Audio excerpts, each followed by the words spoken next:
Welcome to the Red and Green Report. Orale, let's do this.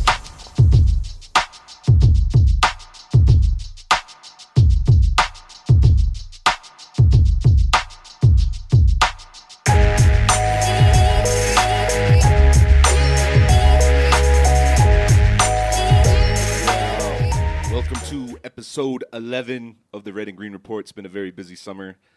Thank you for waiting for the new episodes to pop up. All, 20 or 30 of you that listen in on a regular basis. That's cool. No. No, but today's unofficial sponsor of the Red and Green Report is Duran's Pharmacy in Old Town, and it's very good. The chili's very good. The burritos, the breakfast burritos, are probably top 5, in my opinion, in the city. I don't know. That's debatable. I know some of you are turning over like, what? But nah. Duran's Pharmacy, it's really good. Go check it out. It's in Old Town. You can either access it through Central or Lomas. And if you don't know, then you don't know. So if you haven't been there, I don't know what your problem is. But today's guest is a good friend of mine. We've known each other for about 10 years now. Went to UNM together, both studied education. And she went on to do cooler things than I did. So please welcome Kelly Shaggy. Kelly, what's up? What's up? So John, I don't know why he didn't keep up with some cool shit, but that's his prerogative. No, you're doing really cool. Like right now you're in Santa Fe for your master's program. Yes, right now I'm studying over at IAIA for the MFA Creative Writing program. Nice. My concentration is in poetry and historical fiction writing. Cool.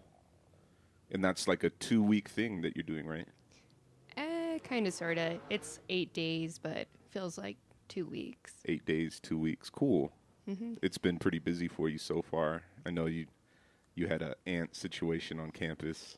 Oh, God. And that's, yeah. What'd you say, sugar ants? Yeah, there was a sugar ant infestation in the rooms, and this past week I was at IAIA for an American Indian math circle group workshop hosted by this cool lady named Tatiana from San Diego State, and cool as shit, really fun program. Only thing is, stay on campus. Yeah. With the sugar ants. Uh-huh. Lots of them. Lots of sugar ants. Woke up in the morning, ants in my hair. Oh, they like you. Too much sugar. But at least you got to meet, you met Wes, what's his last name? Wes Studi. Wes Studi, That yeah. was cool.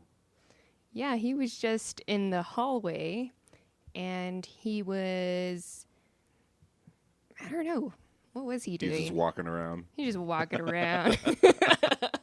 Cameras following him. He Little saw y'all. entourage. Hey, what's up? Yeah, that's cool though. Yeah, he's an interesting person. Mm-hmm. Yeah. He was working on doing some PSAs. I don't know if it was for the school or someone who's going to the school, but definitely funny guy. Uh-huh. He was trying to instruct me on how to take pictures with him. Interesting. And, you know, when you have someone like that from that generation a while back teaching you how to take a selfie with them, it's pretty entertaining. Yeah, Wes Studi did some mansplaining. He did. He when it came to the mansplained. photo. Knowledge of the photo, huh? That's funny. Yeah, pretty notable advice he gave me is, if you're going to take a photo with someone that you've never met before, you need to go ahead, look at the other person directly in the eyes, close your eyes, and then in 3 seconds, turn directly to the camera, and the face that you're going to be wearing when you're looking at the camera is going to be the expression that you had on your face from the craziest moment in your life. Mm-hmm. And I thought, okay, let's do this. Pretty intimate. Okay, then. Yeah. And he ended up looking at the camera, looks at me, and he goes, "That's what she said." Oh, Wes Studi, that guy.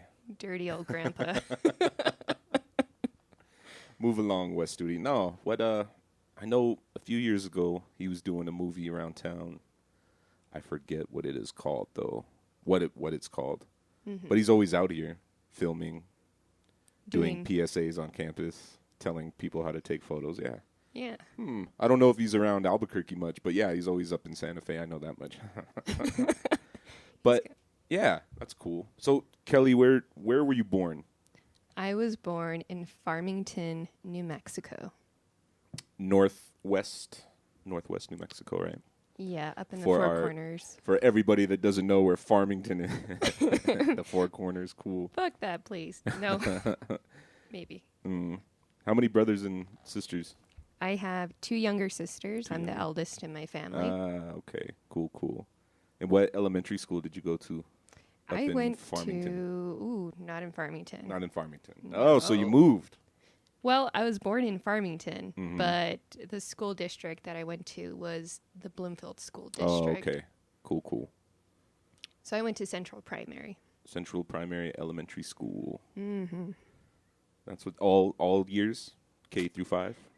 No, I think it was first grade just up until second grade. So just 2 years there. Mm-hmm.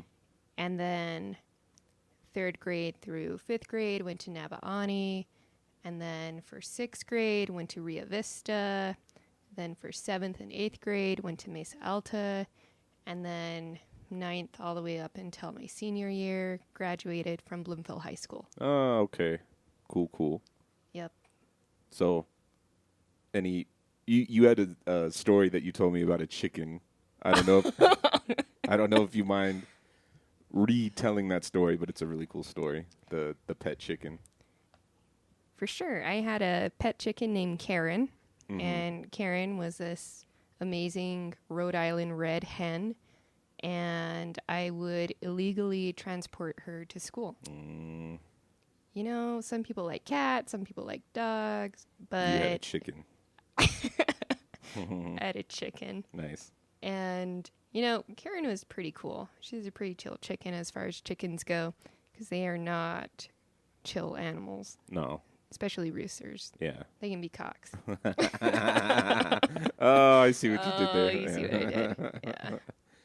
But I would go ahead, take her out of the little holding pen that we had for the chickens, their little coop, and I would find a way to just stash her on the bus, show up at school, and, you know, she's got to move around, and I don't think my teachers really appreciated that. Oh, okay. Yeah, like, God damn it, Karen. You don't even go to school here. Get out of here. Oh, so you took the chicken to school all the time, and Yeah, that was your companion. That was my companion. You know, out of all the companions you could have, I chose a fucking chicken. So eventually, you know, that got pretty old, and the day that I decided to go ahead and leave Karen at home, and that was her name, Karen. Yeah. Karen stayed home. I went to school, came back, and I noticed that there's this gnarly little mall of res dogs just going at something, and I thought, oh, looks like shredded rabbit. Look up, get closer. Oh shit, it's Karen. Oh, did you drop to your knees? No, Karen. Oh. Why? Rest in peace. R.I.P. Oh, Karen, that's too bad. Jeez, what a way to go. You know, speaking of pets that kill themselves or die Do you violently. think Karen walked into that? Do you think Karen was like, I don't know about this elementary school with Kelly. I don't know. This world, I'm just going to walk over there to those pack of dogs. Like, fuck, Karen. That's dark. That got dark real quick. Sorry. But no, wait. Well, maybe, you know, I'm not sure what she was thinking that day, but she probably woke up feeling pretty good, and then just me being an asshole. Karen, you got to stay here. I can't take you. She could have just fallen into this really deep depression and decided, oh, God, I'm going to go. Oh, gosh. So Jeez. suicidal pets. Oh, yeah. Yeah. The pet. So, what were you going to say? I think I have an idea. You Yeah, have an idea. So I'm house sitting for my parents right now, and they have 2 dogs, Roxy and Mr. Woodson. And Roxy is, I would say she's a medium-sized dog. She's a mix of I don't even know. And then Mr. is a Jack Russell, a terrier, right? Mm-hmm. Yeah, Yeah, a Jack he's Russell terrier. Terrier. So whenever my parents leave, they just get depressed, and they see the suitcases, they see my dad getting the car ready, they see my mom taking the suitcases out there, and they're like, "Oh no, it's happening again." They're leaving, and we don't know when they're gonna come back. And so I was joking, I was messing around with my my parents, and I'm like, "Look how depressed the dogs get when you leave. Like, it's sad. It's so sad." And Roxy just reminds me of Eeyore from Winnie the Pooh. It's like, "Oh God, this isn't worth, my life sucks." So I just have this vision of my parents' dogs. Like, I'm gonna walk in on them one day, and they're gonna have their heads in the oven, or they both drank the Kool-Aid because my parents left them. And I play that scenario out in my head, and I'm like, man, this is the stuff I think about, like, poor dogs.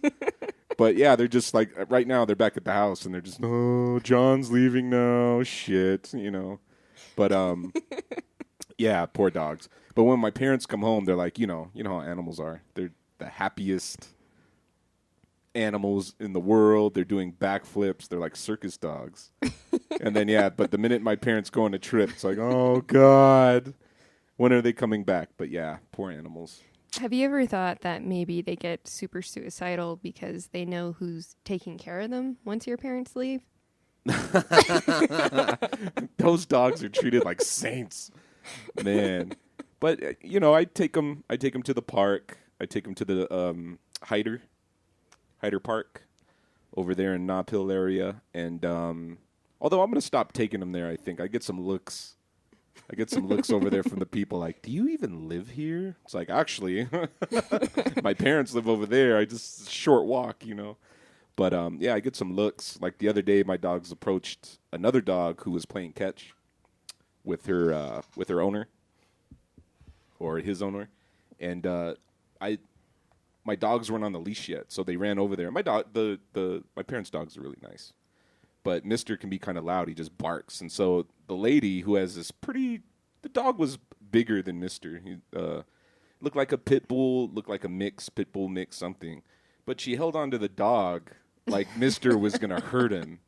And I just wanted to be like, yeah, no. Like, if any dog's going to hurt anybody, it's going to be your dog. And she gave me this look like, your dog should be on a leash. And I gave her the look back like, no, do you see should him? be on that leash with your dog. It's like a football with legs. And your dog is like, man, what do you feed that thing? Like dog steroids? Just looking like Mechagodzilla. Yeah, looking like the Lion King. Just Hyder Park. And like her and her friends are all looking at like, who's this guy? Oh my God, I bet he doesn't even live around here. And then a couple of weeks ago, I took the dogs. I had to go get air in my tire, put air in the tire. So I'm in the car. So we're on our way from the Valero to Hyder Park, and these cops are following me. There's like 2 or 3 cars behind me, and I'm like, I wonder where they're going. So I make a right, they make a right. I make a left, they make a left. And I'm like, well, these guys are following me. So I get into the park, and I park on the side, on the perimeter of the park, and they form a little blockade. They form like a blockade around my car. They form a perimeter around my car. So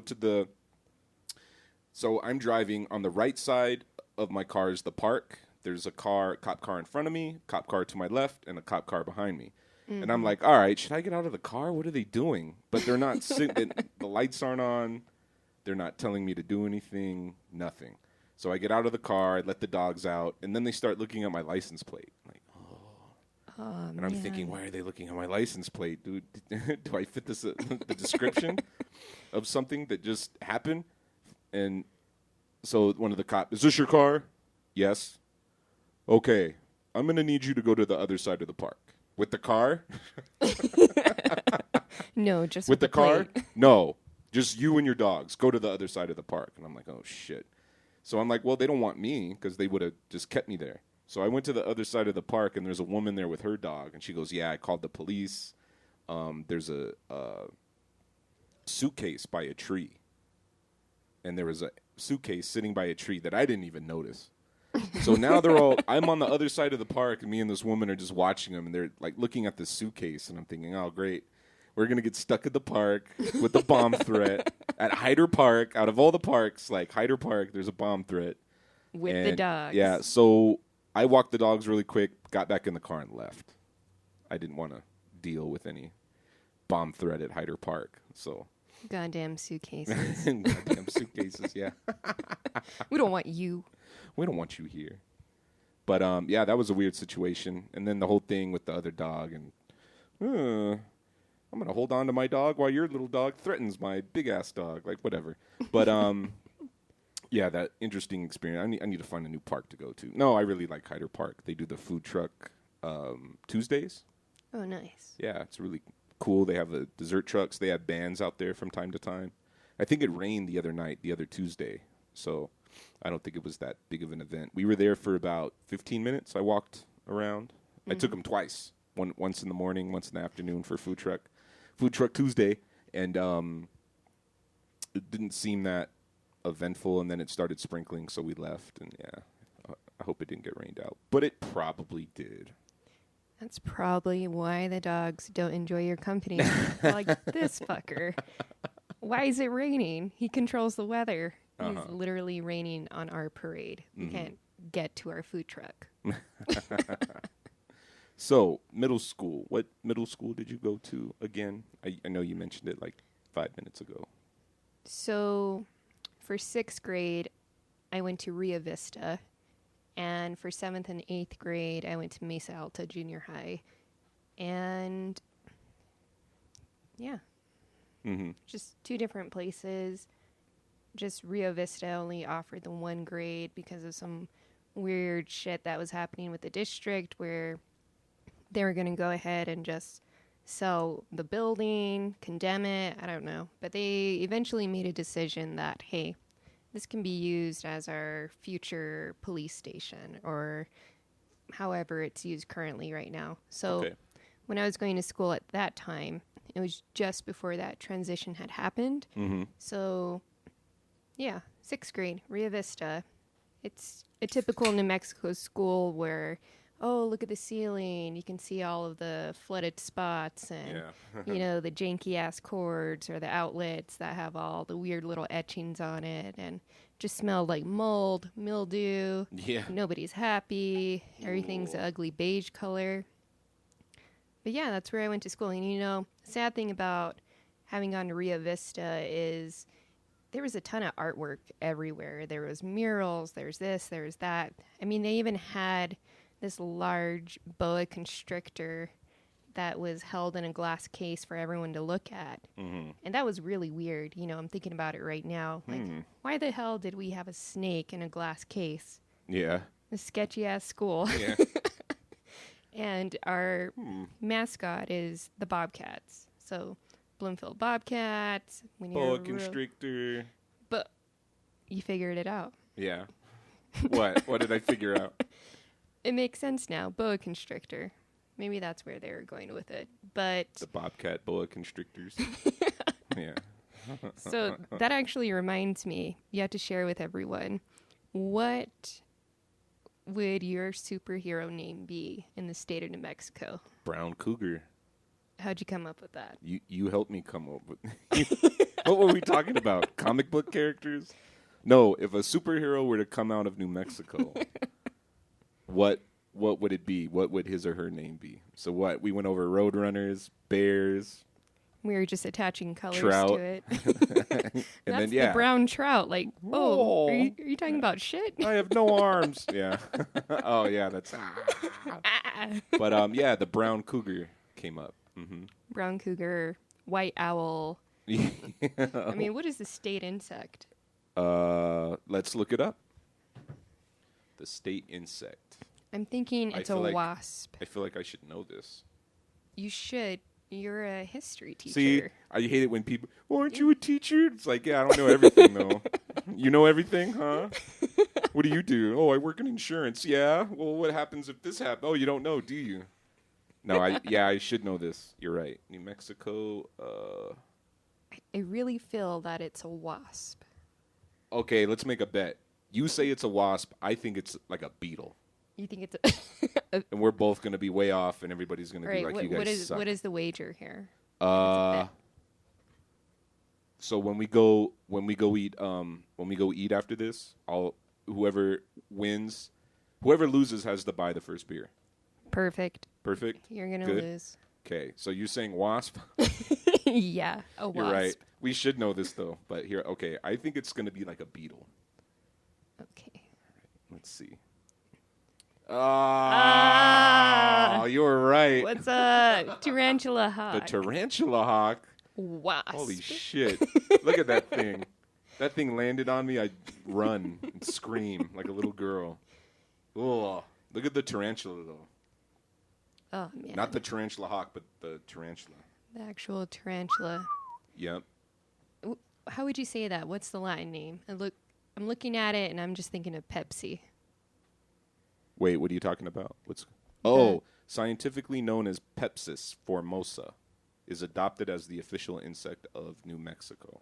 You know, who's in charge of adopting whatever's officially representing the state? I think the colonizers. The colonizers. They're like, there's a lot of roadrunners around here.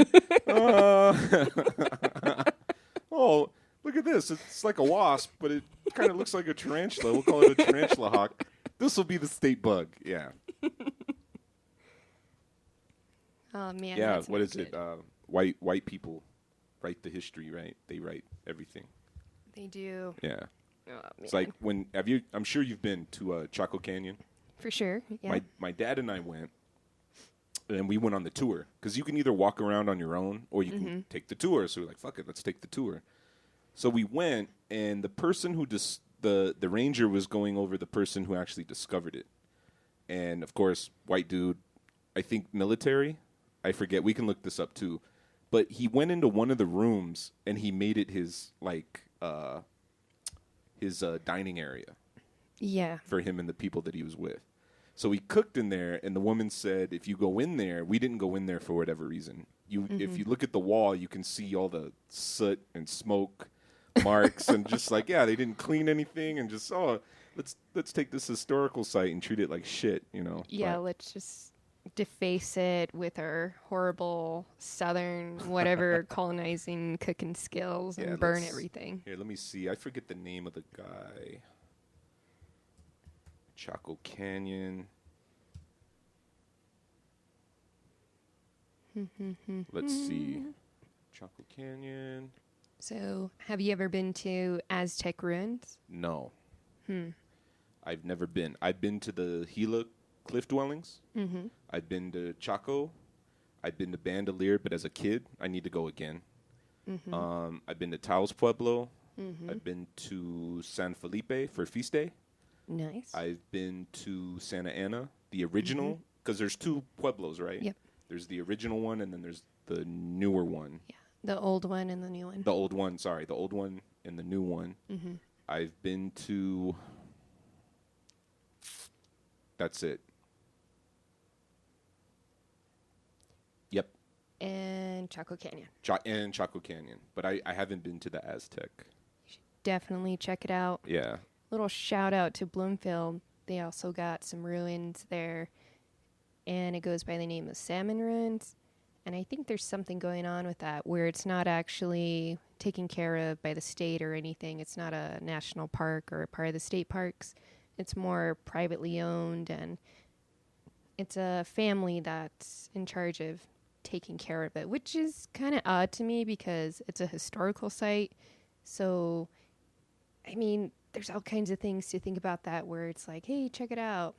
Here's this Belagana white family that is restoring, taking care of this park that has a lot of significance to, you know, the indigenous population here in New Mexico, but whatever. Okay. I mean, it's kind of like a museum. Oh, nice. Oh, I've been to Pecos. Okay. Pecos, yeah. My dad and I, we went fishing up at Pecos, and then we stopped at the park. But we didn't go see the ruins. We just went in the The little onlooker part. Yeah, the little they have the gift store, and then there's actually a really cool museum inside the center. So that was awesome. Nice. But yeah, I haven't been to Aztec, but I need to go. My dad, when he either graduated or he was still studying to be a nurse, he did some work up in Aztec. Sweet. Yeah. Yeah. It's a pretty cool place. Super dope. If you're a teacher, they'll take care of everything for you. If you're going to be taking your kiddos out on a field trip, I was working for the FACE program, which is under the BIE for Community Grant School. And, with that component, you have adult education and then you have preschool. And so when we went out with the families to have a field trip there, they brought out this artifact trunk. They had all kinds of goodies for everyone, keep them entertained. They got really nice park structures, really nice picnic tables. If you're going to check out a ruin or a site, I would definitely recommend Aztec. Yeah. I'll have to go check it out. I haven't been that far north, actually, since we went to Chaco Canyon. That was like 2012, I think. Jeez, John. Yeah, I know.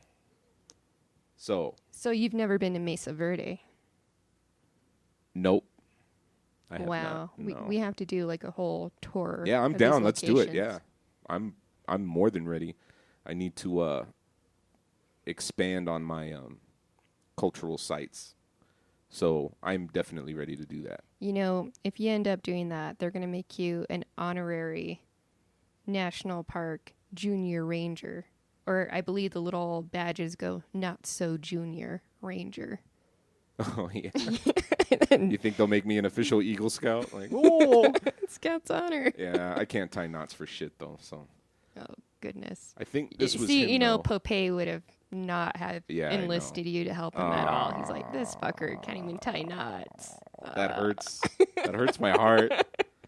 But okay, the American trade. Yeah, Josiah Gregg. I think that's the guy. Oh, man, look at him. He would just start a kitchen. Yeah, it's either okay. Wait, was it him? See, this is why I need to go back so I can get these names. Or it was this guy. It was either Josiah Gregg or Richard Wetherill.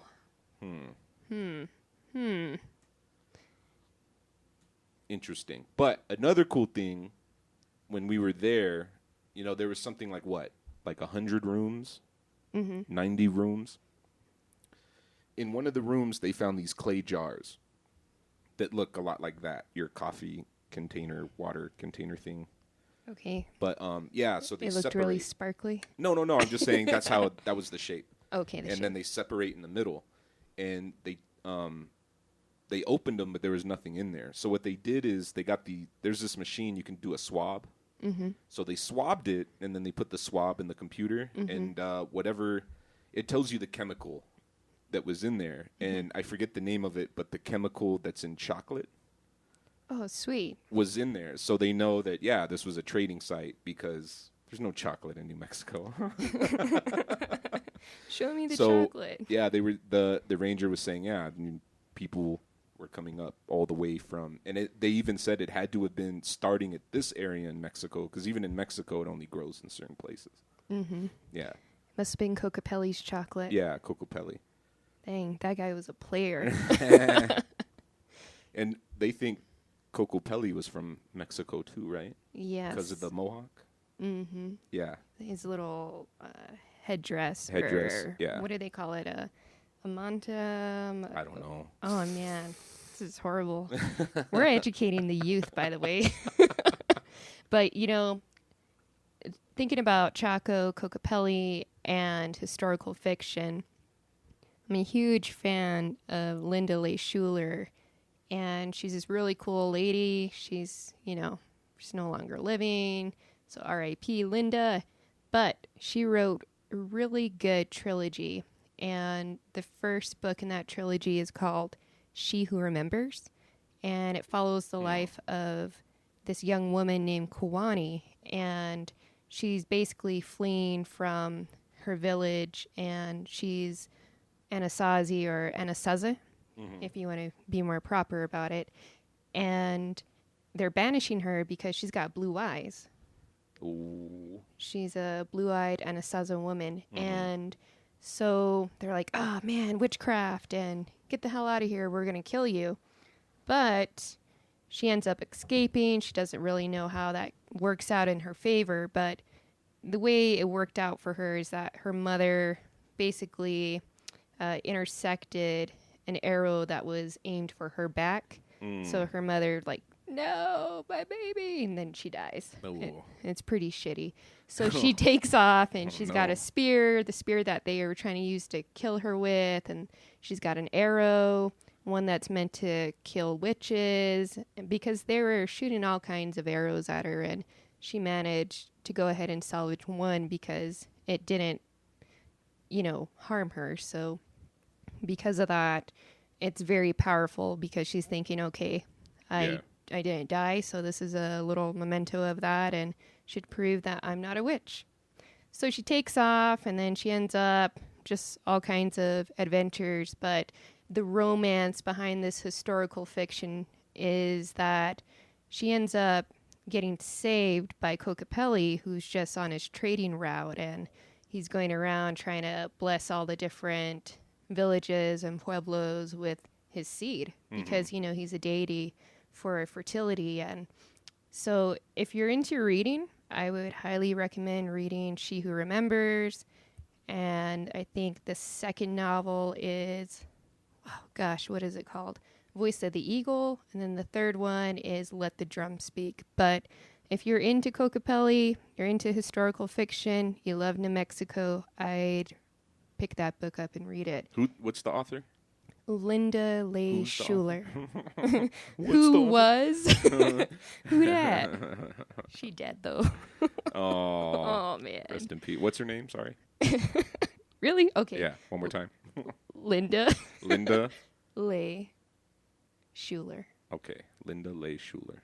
LLS. Ols. LLS. Ols. Keep it simple, stupid. Yeah. Okay.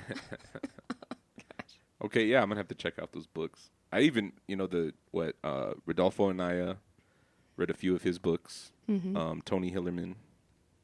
Actually, I've never read a Tony book, but my mom has, the complete collection. So, there's just something off-putting. It's cool as shit. It's almost like a decor item for your home if you have a Tony Hillerman book. Yeah. I've been guilty of that, where it's mm-hmm. Yeah, I got Skinwalker because I'm a Navajo woman. Well, yeah, I mean, at this point, it's like having tortillas in the fridge or on your counter. It's just a comfort item. All people from New Mexico have a Tony Hillerman or a Rudolfo Anaya book in their collection. Yeah. Yeah. But they have to. Otherwise, are you even New Mexican? Yeah.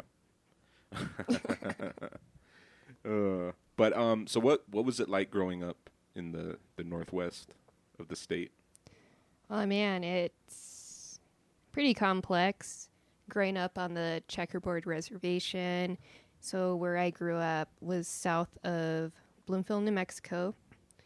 And, what's pretty interesting and, describing to people where I grew up is I have to almost triangulate where I'm from.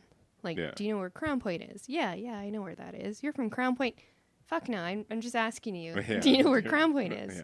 And then, eventually I got to say, do you know where Bloomfield is? And then, that little triangulation turns into an ugly little rhombus, and I have to reference DZ, which, by the way, has so many freaking nicknames. I think you know one of them. Disneyland. Oh, okay. Yeah. I'm from Disneyland. And so if you know, you know. Uh-huh. I see you, and you know. But I grew up in a community, pretty quirky. It's got 3 names.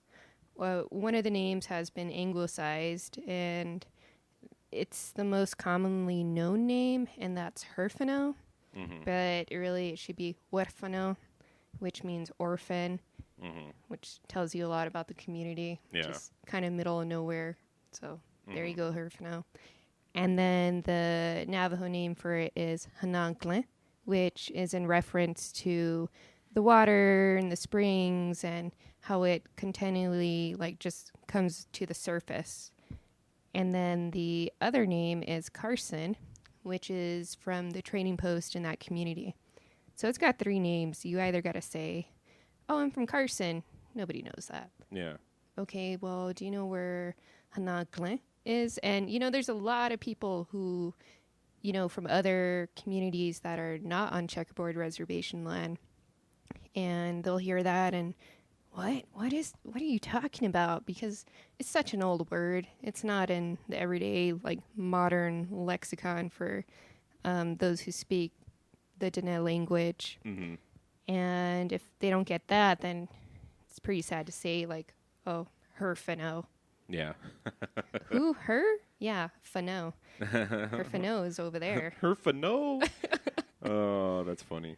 But, yeah, I grew up out there, and what's complex about it is, you got people who, and it's so weird to say this, but they have their own land, and then there's land that's owned by the state, then there's land that's owned by the tribe, and you can really tell where you're at if it's a county road because of how the road is maintained. Mm-hmm. And that's a pretty important issue out on the reservation just because, sometimes it's just so shitty where you can get stranded out there after a rainstorm, or it just sucks, especially if it snows. Like, everyone loves when it rains, but if you're out in the boonies and you're living on a road that's not maintained by the county because it doesn't fall under as being a part of the county or belonging to the state, and let's say it's a parcel of land that you have, it's a very touchy issue. And that kind of reminds me of in Shiprock, there's a certain road that everyone kind of just loathes, and it's called Bluff Road. And I did write an article piece on it a while back for the Gallup Independent, and it took a lot of investigating. I had to talk to Chiliazzi. He's the chapter house president for Shiprock, and a couple of other folks who live on the farm road lanes down in that area. But, on these roads, there's so many people who are victims to, like, poor road maintenance, just getting caught up in some crazy shit where maybe someone, like, veers off the road and vehicles totaled, or, I even spoke to an elder who was telling me that she was on that road just driving with her grandson, and her vehicle, the transmission fell out, and it was a brand new vehicle. Brutal. And she was stranded, and everybody's just like driving past her. Nobody picked her up, and she got really concerned. She was with a grandson that was really young, and with her vehicle, she said that they actually got stuck and they couldn't get out. And it was a hot day and they were trapped inside their vehicle. And all these people just going up and down the road, no one can really like afford to stop because of how crappy the road is. And, I just heard so many testimonies and people who had passed away, or it's just not a good thing, but It's a shitty situation, yeah. Super shitty. And living out on a checkerboard reservation gets complicated too, because, some people, they have their own definitions of what it means to live out on the reservation. Yeah. So some people kind of think like, yeah, I grew up on the res, and they're thinking more of like a small city feel where, you got NHA housing units or stuff like that. Places like Kayenta, Shiprock, Tuba City, Window Rock, etc. But then if you're living like out on a dirt road, then there's definitely a different feeling to how you're experiencing life on the res. So I can attest to that. I grew up in a Hogan for a little bit when I was young. Okay.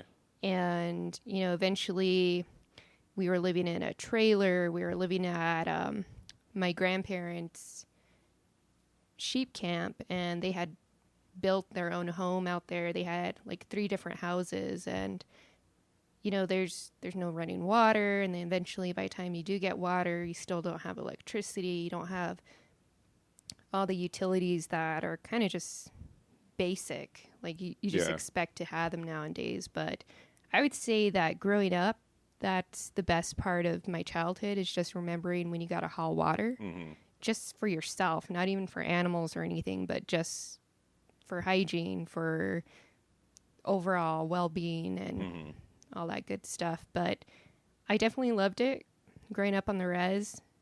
Big New Mexico skies. You can see wild horses. You can see all the sheep. I mean, I had Karen.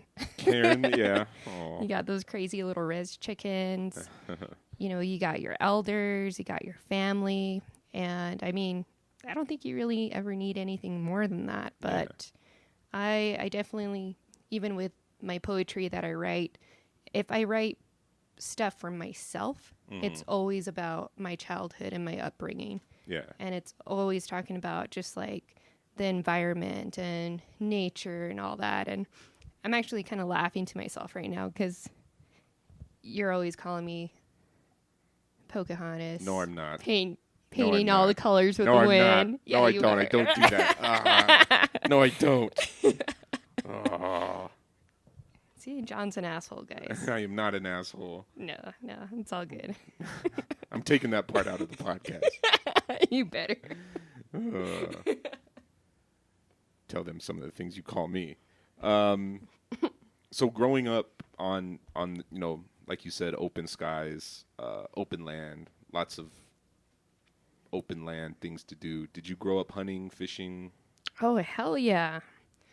Yeah, I remember the first time I went hunting, I was actually able to go with my Che, and we killed a mule deer together. And what was just interesting about that experience is that, he wasn't directly my grandfather. He was my great-grandfather. And he was a World War II vet and, just really respectable man in the community. And for me to be able to say, like, yeah, first time I went hunting, all this good stuff happened with my grandfather. It's some pretty good stuff, but in our family, hunting for deer or elk, it's all for what are you going to eat during the winter. Yeah. It's definitely not for trophy hunting or, oh, look at how many, look at the antlers on this or that. Fuck that. We're harvesting because we want to eat the venison. We're harvesting because there's a lot of things from the animal, like the antlers, the hooves, and all that. That's going to be returned back to where you had spotted and killed the animal. And, each time you go hunting, the way that I was taught is you always have to ask for forgiveness. Like, I'm sorry I had to take your spirit, basically, but like, thank you for your sacrifice. And so it was always growing up knowing that you have to have a lot of humility. Yeah. And just being very reverent and having that connection that in order to thrive or grow, you have to take from somewhere. And so kind of keep things balanced and checked out, you got to go ahead and make sure that what you're getting from it, there's some way, shape, or form you can go ahead and put that back out in the universe. Yeah. But hunting is a pretty big thing in my family. Yeah. And so is fishing. Yeah. Which is kind of funny because, this is New Mexico. Uh-huh. Everyone thinks, oh no, desert. You guys are burning up every day. And definitely today's a hot day, but Yeah. we love to go fishing. We even go fly fishing. And, that's a much more expensive hobby. But just just go ahead and cast out your line and just sit and wait. Hope that the fish don't bother you.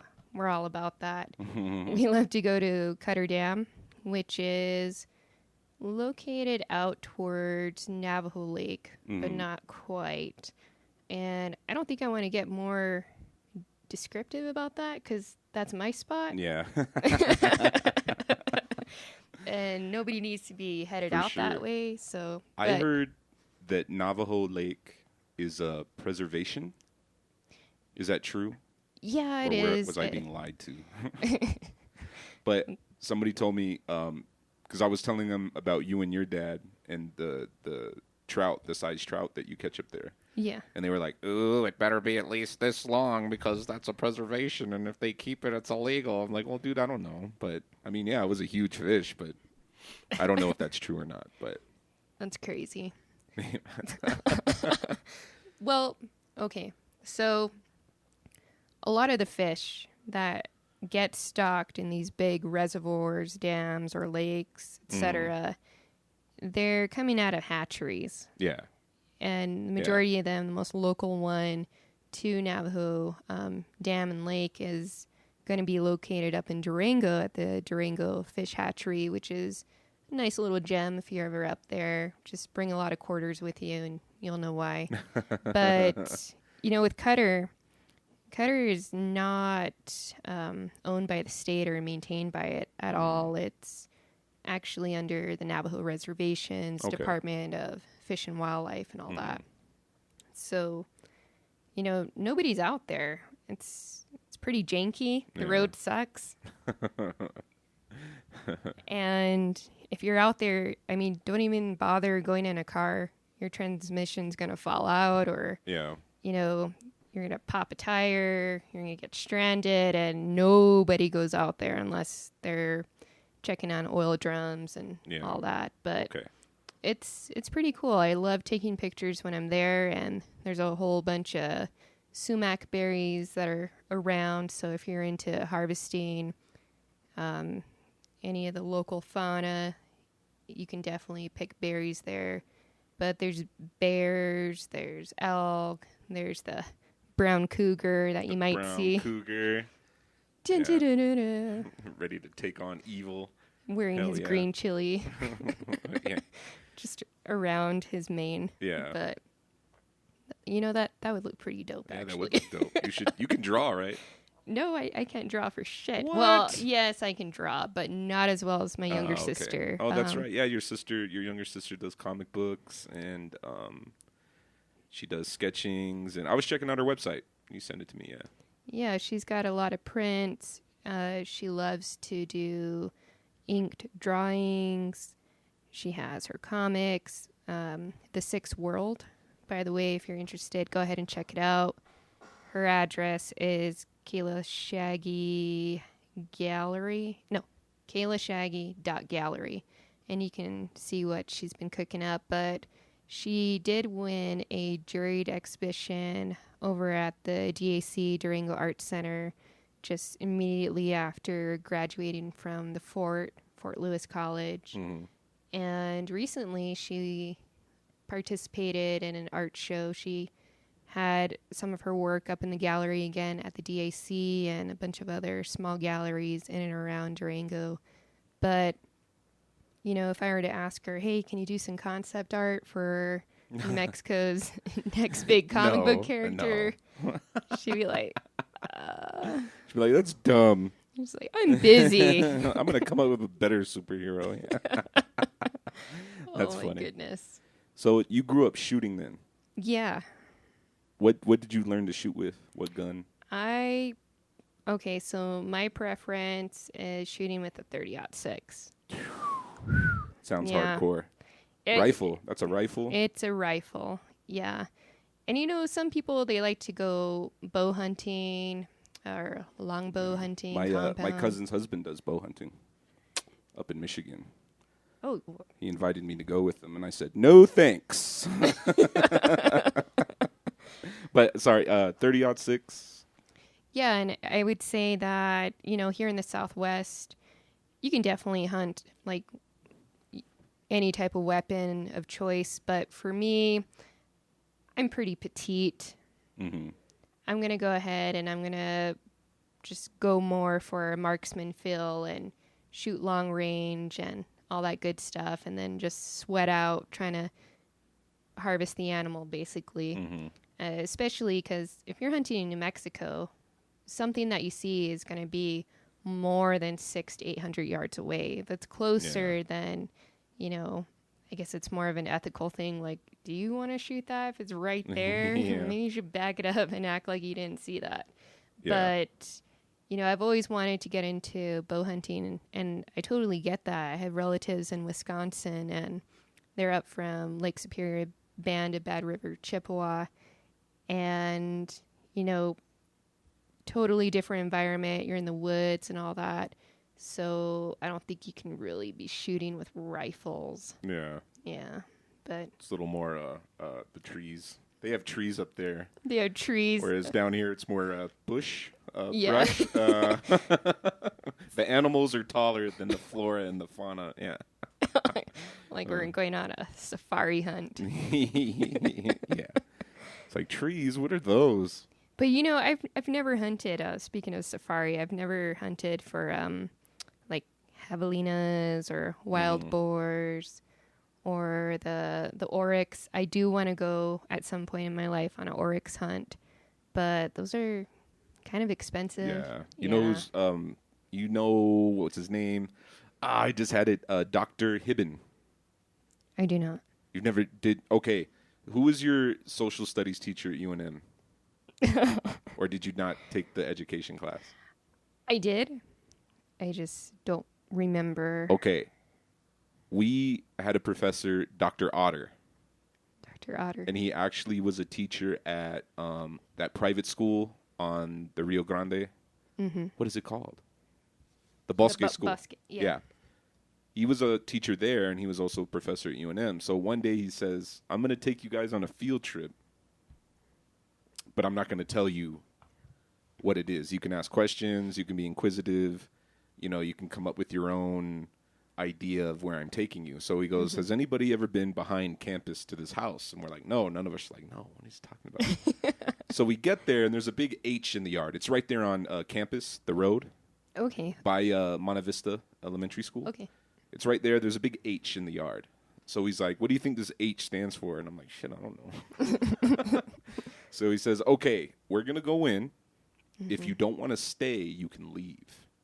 But if you want to stay and learn about the house, that's cool too. We have a guide, the owner. Okay. Is this the house with all of the stuffed animals? Yes. I got a pretty cool story. Okay. Tell me yours first. Well, so a lot of the women in class were like, "Oh my God, what's? I don't want to go in. Like, is it haunted?" And he's like, "Actually, yeah, there's stories that it is haunted." And the guide told us some of the stories, but he's like, "Yeah, if you go in and you see that you don't want to stay, you can wait out in the yard. This doesn't affect your grade. But if you stay, it's a very cool tour." Yeah. So we went in and saw all the animal heads. Saw all that. I was like, "Oh my God." There was everything from what? There was a baboon head. There was a boar head, zebra. I mean, I can't even name them all. And there were fish. Did you see the elephant? There was an elephant head with the stools. They made the feet into stools. And that was... Wait up. And you're talking about just here in Albuquerque, yeah, right? Okay. just here in Albuquerque, yeah. No, I haven't seen the one in Albuquerque, but I have gone to Bolac Ranch, and that's up in Farmington. Okay. That place is pretty kooky. I mean, for sure, another great place to take your small children if you're into that, being a teacher and everything. But Tommy Bolac, he is just this oil baron who came across a lot of good fortune, money, oil, all that good stuff that people hate, actually. So I'm trying to be sarcastic, but he was into big game hunting. And I mean, if you go in there, it's a whole freaking zoo of these dead animals. And, the ethics and the moral behind it, with his legacy, they just say, yeah, these were all animals that were sickly or they were nuisances to the community. And, you got some Nile crocodiles and, a particular crocodile in there has these necklaces with these large beads around it, and it's supposed to represent the necklaces that were worn by the women who were murdered by this crocodile. Wow. I'm probably messing it up, crocodile or alligator, but... Yeah. And it's just wearing like over 10 different necklaces to represent. And so a lot of people were contacting him because they knew he was a big game hunter. He's got money to go ahead and just exterminate all of these pesky animals. But, wow. I mean, you just see all of it. You see multiple bobcats, mountain lions. You even see a polar bear in there. Wow. And it's so crazy. And I'm trying hard not to like get ahead of myself here. But, you know, I remember it as a child going to that place for field trips. And you just go down this long driveway and there's peacocks everywhere. Yeah. And you just hear them crying. And it's like, oh man, am I on the set of a Prince soundtrack? Like, what's going on here? Are we at his concert? Yeah. Purple Rain? But you're just like driving up, and then there's this large pool, and there's all these turtles, and then there's tortoises, like just walking around as fast as they go. And then there's a parking lot, and then you got to kind of hang tight in the front. You do have to call ahead if you want to check out their spot, but you walk in and you go through this big tour of just like everything. And they definitely got some elephant skin, tusks, different types of furniture that should be on the black market. It's just crazy, but they have an elevator, and the elevator was made for Tommy. I think that's his name. I don't know. I'm probably fucking this all up. But the guy who, you know, came across all his wealth and everything in his older years, in his old age, the only thing he wanted to visit and see every day was the polar bear that he had shot. Wow. And it was just this, like, thing for him where they made within this large house that he's at an elevator. Yeah. Because he was in a wheelchair, so that he would come in daily, go on that elevator. When the elevator doors open, he just has to do like less than a 360 turn, more like 270 or something. And he's just angled directly looking at the polar bear. Ooh. And he did land a Guinness World Record for that polar bear. And they said that he would just look for hours looking at the polar bear and just silence. And I don't know if you've seen Tusk. I haven't. Oh gosh. So as a child, I remember it being like super cool. As a teacher, taking my students there, it just felt really dark. And it's because I had just seen Tusk and I thought, oh my goodness. Yeah. Like, you had to watch that, John. Ooh, okay. You got to watch it. You and the weird movies. You mean the weird shit. Okay, so it's Farmington Bolack, Bolack Ranch. Bolack Ranch, Farmington. Let's see. Yep, Bolack Museum of Fish and Wildlife. Visit the website. See, like, right there. That's a goddamn orca. Yeah. I mean, is that a real orca? It's a real orca. No way. All of that. Damn. Collection of over 2,500 mounted animals from 5 continents, owned and operated by Tommy Bolack. Wow. And I think his dad was named Tom, and then his son is Tommy Bolack. But if you visit the website, they also got some other cool things like the Bolack Electromechanical Museum. Okay. The Ranch and Experimental Farm. Yeah. But the main attraction is their Museum of Fish and Wildlife. Let's see here. Oh, it's not going to load, is it? Yeah, and it, you know, with the kiddos that I had, I mean, I call them kiddos, but they're high schoolers. We went there to kind of check it out and talk about, you know, just being not just in a food desert for health and all that, but we're also in our own type of desert of educational resources and experiences. So, you know, pros and cons about going to that museum. If you can't afford to go to Albuquerque or you can't go up to Denver or to a larger zoo, I mean, this is a cool way to see those animals. And but then you think about it and it's like, were all these animals really a nuisance? Mm-hmm. Were they all, I don't know, is it completely justifiable? Is it ethical to kill all these? Yeah. Because we, as human beings, label them a nuisance. Like, whenever I hear that, I kind of hear like, oh, well, we can't build our shopping mall here, or we can't run our highway through here because of this nuisance that's going on. So let's, you know. Man. Let's murder everything. You know, it's like you see those big game hunters and they take those pictures with like The lion. or the giraffe and You're like, damn, that giraffe was being a real asshole. He was always eating fuck that that tall giraffe. tree. yeah, I'm gonna take him out.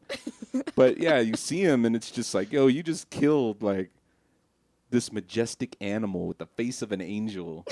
So for like, be honest, you wanted to post it on Instagram. Like you did it for the gram. You did it for the gram. That's what you did it for. You didn't do it for anything Other else fucking except reason. for yourself. Yeah. Selfish. Oh well, yeah. And so okay, the house we went to on campus, it's called the Hibben House. Okay. And Dr. Hibben, there's actually the building of the College of Archaeology is named after him at UNM. The Hibben Museum. The Hibben Museum. There's the Hibben Center. So Dr. Hibben was this archaeologist, and he's one of the inspirations for Indiana Jones. Oh. Yeah. So they say some people say he is the inspiration, but they say there's also other professors that have the same qualities of Indiana Jones. But so they took all these people and they said, "Oh, let's take all of their, their qualities, their characteristics, and let's make Indiana Jones." But Dr. Hibben, let me see if I can find a picture of him. And how did the Indiana Jones tune go? Dun dun dun dun dun dun dun dun dun dun dun dun dun dun dun dun dun. See, there he is. Dun dun dun dun. Wait, am I doing that right? Maybe I just hijacked the tune. Dun dun dun. I'm pretty sure that's it. I think that's accurate. I don't know if I'm allowed to play it on the podcast, to be honest. No. I might get sued. Dun, But if I dun, get dun, sued, so brown cougar. yeah, dun, dun, dun, dun, here I come. Better feed me green chili stew. Dun, dun, dun. No, I'll shut up. That's But pretty yeah. good. But here's Dr. Hibben right here, and so there's the hat. Oh yeah, he definitely looks like the inspiration for Indiana Jones. Yeah. So he had this house south of campus. Sorry, north of campus. North. And yeah, there's a big H in the yard. Same thing. You go in and there's all these animal heads. There's an elephant. I mean, they're all throughout the house. There's no pause. There's one main room with like everything, but as you walk through the house, like there's one area where there's a cheetah. There's another area where there's fish. There's like marlins, bunch of big fish. You know what? This probably doesn't even matter, but I'm wondering if this Hibben guy and Tom Bullock were ever friends at some point. They could be. Like, were they running in the same circle? Like, darn that Hibben. They could have been, but He doesn't have an orca. some politician bought the Hibben house, and I Okay. think he still lives there. And if you call him or write him, he'll take you on a tour of the house. So there's an elephant head in there, and it spans the whole wall. And then they even took the elephant's legs and they made stools out of them. Yeah, I know. But even on that tour, the guy was like, Hibben, he would travel throughout the world, and whatever he killed, he would just take the head and he would donate the meat to wherever he was. So then, yeah, there's that ethical question. This is overkill, but he did donate the meat, though. Like, he donated the meat. But, yeah, I think if you get the chance to go, you should definitely go. Wow. And I never knew that was there. And a lot of people still don't know it's there. But, no, I don't think he knew this Bolak guy. Let me take this out. But Hibben also did work. He worked for the CIA. He did missions for him in Africa. I feel very envious right now that your professor for the teaching of social studies Yeah. took you on this big grand adventure. It was cool. And I just feel super salty right now. Like, Yeah. who the hell was my professor? See, it was even on the syllabus. It was like, week 1, do this, do that, da, da, da, da. Week 2, turn in a 2-page paper. Week 3, test, whatever. And then it was like, week 6, it's like, what is this secret field trip? Secret tunnels. Yeah, he definitely built it up for being college students. We were all like, well, what's this secret field trip? Like, are we going to go to Old Town? Is this a speakeasy? Yeah. But no, it was cool. And then we went on the tour, and he said it's haunted. The ghost hunters have even been in there with their tools, and they're like, yeah, it's haunted. It's haunted. But who knows? But they excavated the backyard back in the, I don't know, the 70s or 80s, and they found animal bones, of course, and they found coins from all over the world. Ooh. Yeah. So he's this Indiana Jones dude, Uh-huh. but he's trashing his backyard Yeah, apparently. so that people can discover things. So was he going for the effect of, hey, you know, when it's past my time, they're going to go ahead and have their own little archaeological dig in my backyard. Yeah, see, I bet he did that for effect. Who knows? he was just being extra. Uh-huh. Come on, Hibben. Yeah, see, he's from Ohio, and he became interested. Ohio is for lovers. All right. Yeah, he got his master's degree in zoology from UNM in 1936. We're looking at Wow. Wikipedia, and it's all from the UNM. From the UNM. Yeah, I should Did be you looking go at to UNM? Wikipedia. Let's see. Chinita Bay. You know, I definitely like the Hibben Museum that they have on campus, though. Yeah. Yeah, it's pretty dope. Mm-hmm. Let's see. Yeah, see here it talks about, was this what, 2000? Oh, this is 2007. What? I don't want to do your survey. Let's see. Look at this. The huge African elephant head that juts, wow, I've never heard that. That juts 10 feet from a wall in the home of the late Frank Hibben won't be moving after all. Yeah, this is back, that's my birthday. November 29th, 2007. Wow. Ooh. I think you're just really connected to Hibben right now. I don't know. Well, it was a cool place to go. It was, just, I don't even remember all the stories they told us, but it's like, damn, I didn't know this was here. Yeah. Doug. That's the guy. I think that's the dude that bought the house. Very, very interesting. Mm-hmm. All right, so we got to talk about the angel beer. The angel beer. The angel beer. Which is something that's a great idea. It is a great that idea. Bars are doing. A woman, if she feels threatened, can go to the bar or go up to a waiter or waitress and say, hey, I'd like an angel beer. And then they know that there's a situation happening. Yeah, for safety and whatnot. Mm-hmm. And, you know, we're all for that. But, you know, John and I, the other day, we went ahead and we had brunch, or the first Hobbit breakfast of the day. And it was over at Duran's. And, you know, super cool spot, set up at the little bar stool section. You know where this is going. Yes. And we're looking at the menu, and I chose to get the red chili breakfast burrito. Whereas John over here, freaking weirdo, he goes, I'm going to have the breakfast burrito, Christmas style. No cheese. No cheese. This guy. And he looks at me, and the waitress, she's, you know, writing up our little ticket and whatnot. She was eavesdropping. She was eavesdropping. Super rude. Yeah. Super rude. No, she was cool.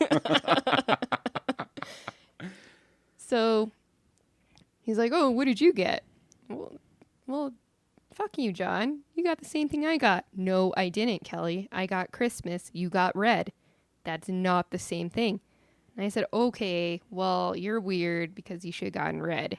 And then he tells me, well, like a normal person, you should have gotten. And that, folks, like, don't ever say that. Don't ever say what a normal person should do. Especially at Donon's. And it was like a whole flocked response. Everyone was great. like a murder, like a, you know, murder of ravens and whatnot. Everyone just came up, all these waitresses. They all rushed to defend my honor. You know, red is better on a burrito, especially in the morning. And, that's messed up. Yeah. You shouldn't be saying that. You're not going to get your breakfast now. And I'm like, it's just a joke. It was just a joke. It felt so good. Like, man, Albuquerque women, New Mexican women, real fucking united. Yeah, they came to your defense within milliseconds. And there I was, the idiot, like, oh, God, why did I have to say that? And then even they were like, yeah, what did she say? You're not getting served now. They looked at me because I had to confirm it, They look at me and they go, do you want us to serve him his, or is he not eating today? Yeah, they brought the plates, and they're like, are you sure you want him to have it? Are you sure? Yes, he doesn't have to eat. Mm-hmm. But I thought, yeah, that was cool that, they came to your defense. And I hope, I'm pretty sure they knew I was joking. Because I felt like they were joking too. Mm-hmm. But it's like, I hope when there is a situation that they're the same way, like, what the fuck? Yeah. Get them. And then, so what? So there's the Angel beer. Yeah. Right? So at restaurants, especially here in New Mexico, and I'm kind of joking, but I'm not. Like, it's half and half. Like, the Angel burrito. Like, can I get an Angel burrito? Because at a restaurant, shit goes down too. I've seen some shit go down at restaurants, especially at breakfast time. It's funny, and I am halfway joking, but at the same time, it's like, yo, do the Angel burrito. Yeah. Like, hey, can I get an Angel burrito? And people are like, what the fuck is an Angel burrito? Like, oh, yeah. Oh, yeah. I saw how those waitresses were going after you, man. Uh-huh. But John, in that moment, he really needed an Angel burrito to get out of that situation. That was a cool situation. Yeah, how they came to your defense. Like, what? How dare you talk to her that way? And take it back. And I'm like, oh, it was a joke. I think I was joking, but I still feel uncomfortable.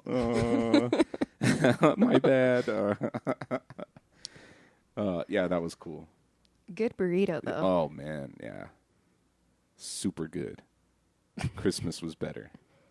Red was the best. Red's good. It was the safest Red's choice. Good. I feel like Christmas was the better choice.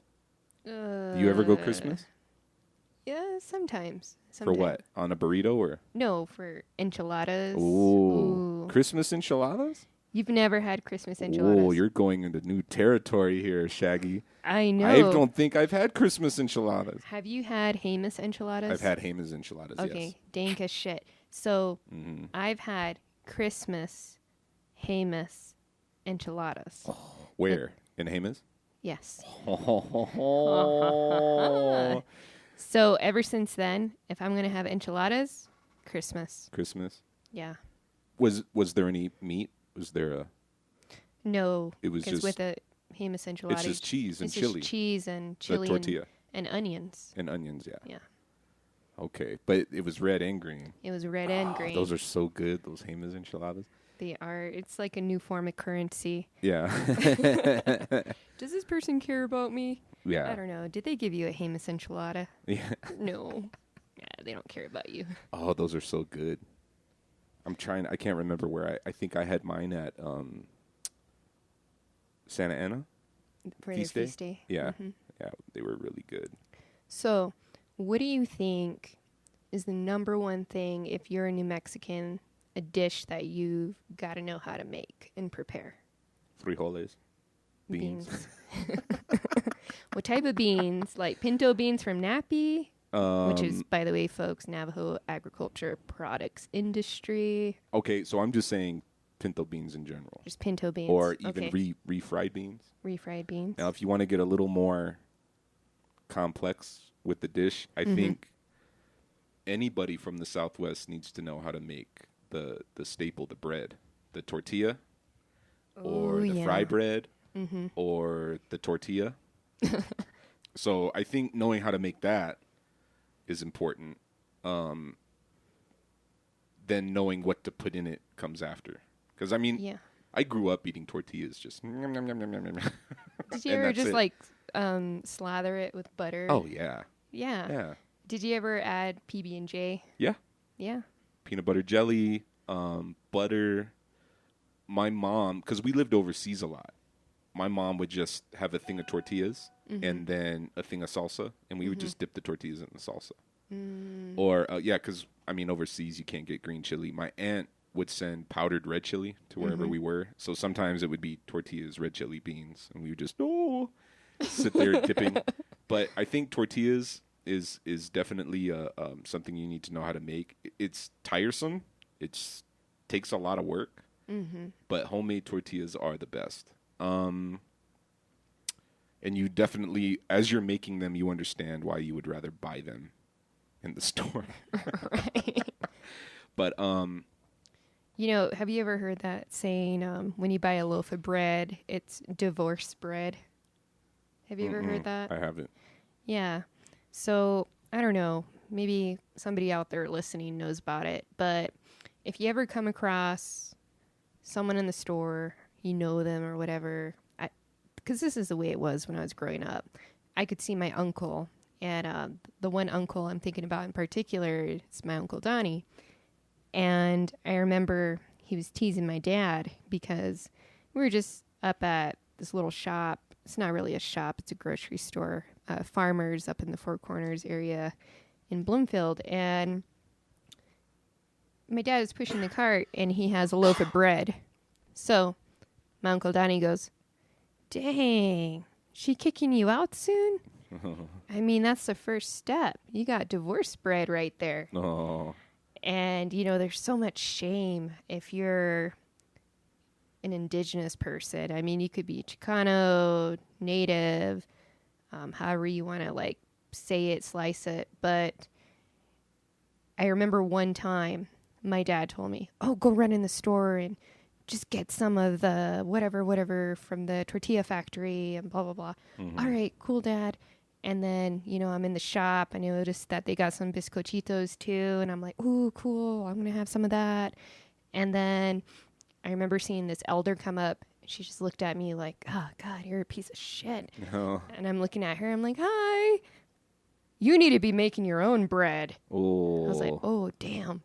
So I went back outside, went to my dad, and I said, I got some bizcochitos. And he's like, you could be making that at home. And it's like, fuck.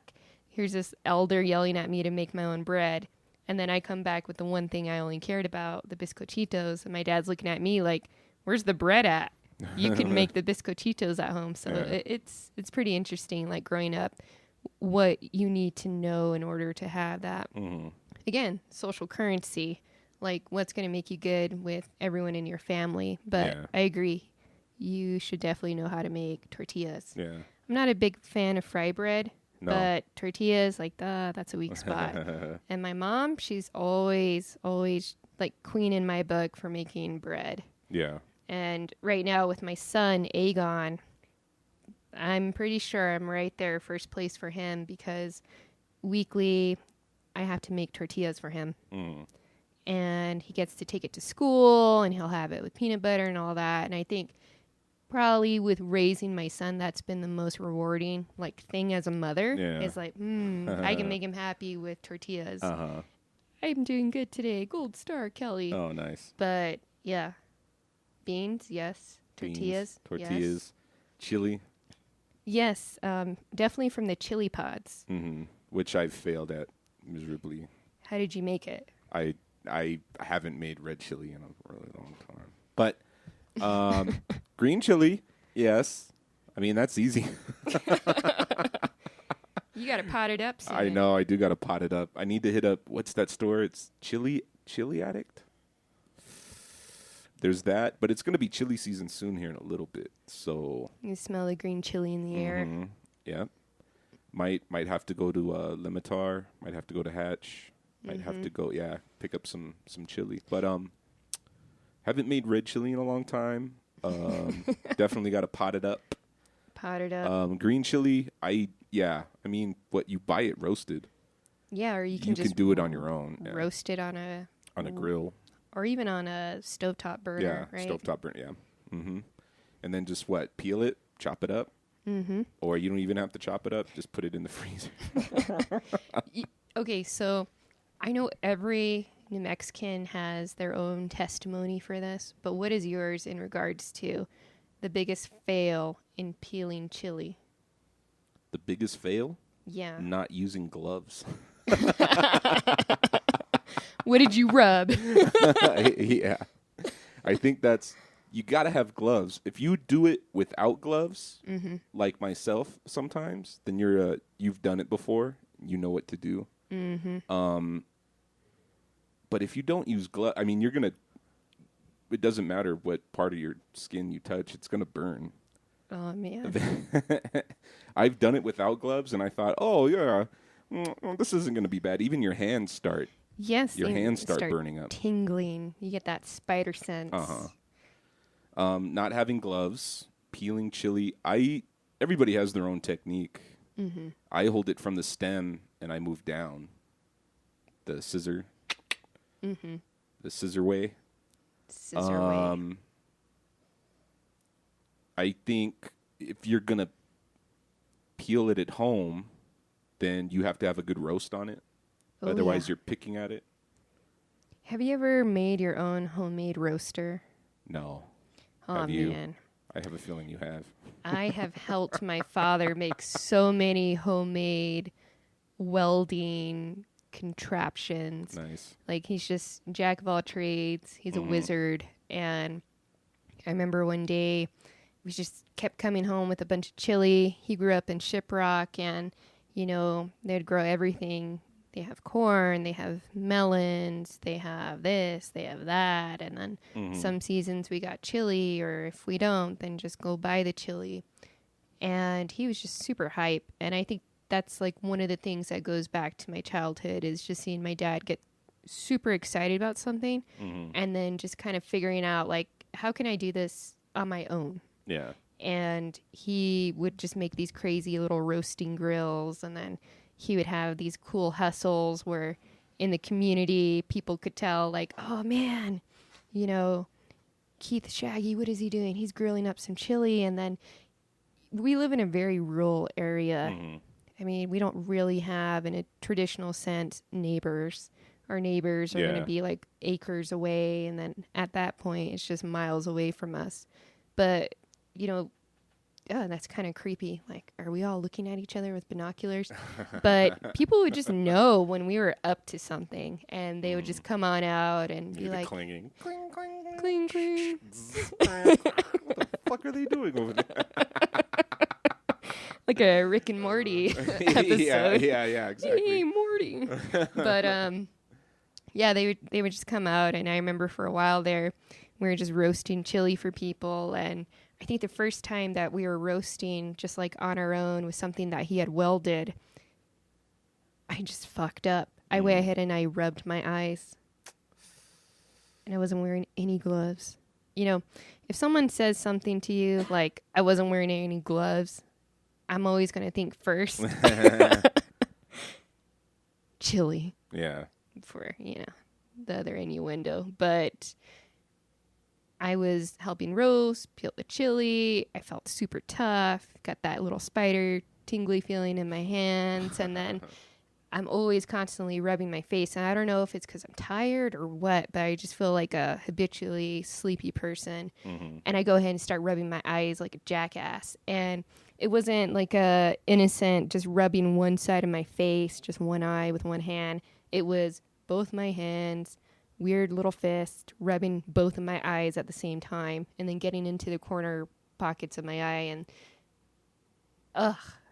just start crying. Yeah.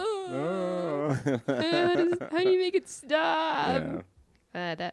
So chili it's a bully sometimes. It can kick your ass. So first time I got my ass beat was definitely by some green chili. Yeah. Green chili won. Kelly, you fucked up. Do you have what do you prefer, red or green?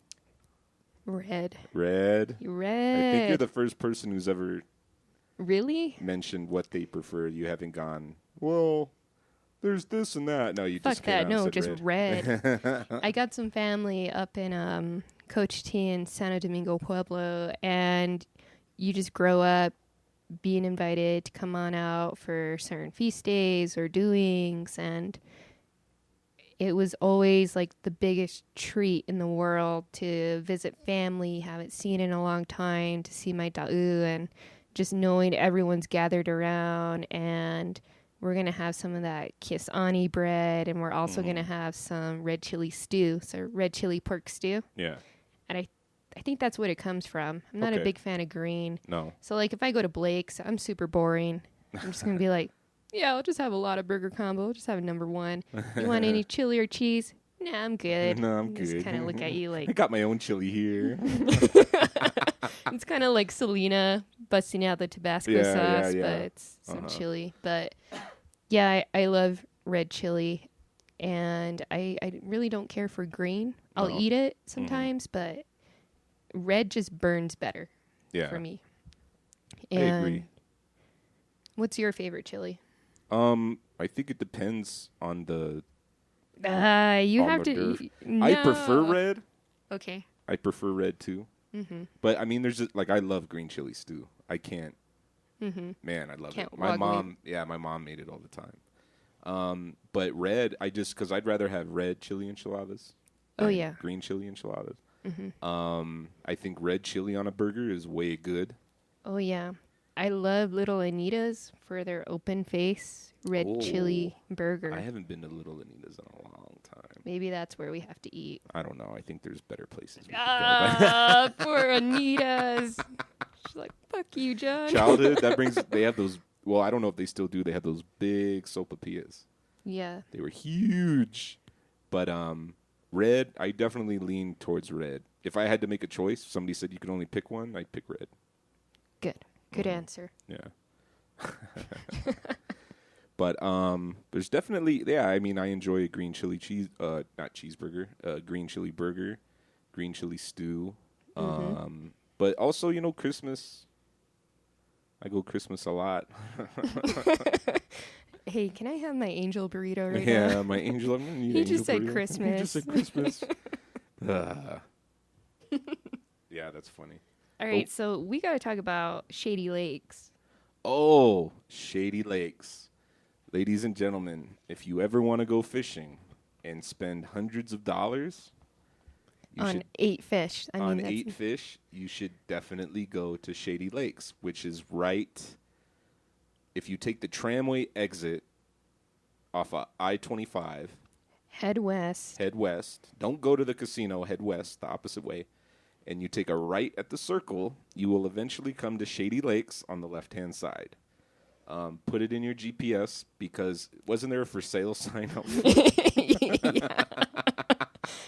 We had planned to go fishing, and we had all these marvelous ideas about where to make it happen. We ended up going to Shady Lakes and turning in, and you see that realtor sign, Shady Lakes for sale, bunch of ponds. And main thing they're advertising is the lily ponds. Yeah. And then it felt very like cabin in the woods, just going on their little dirt road, their long driveway.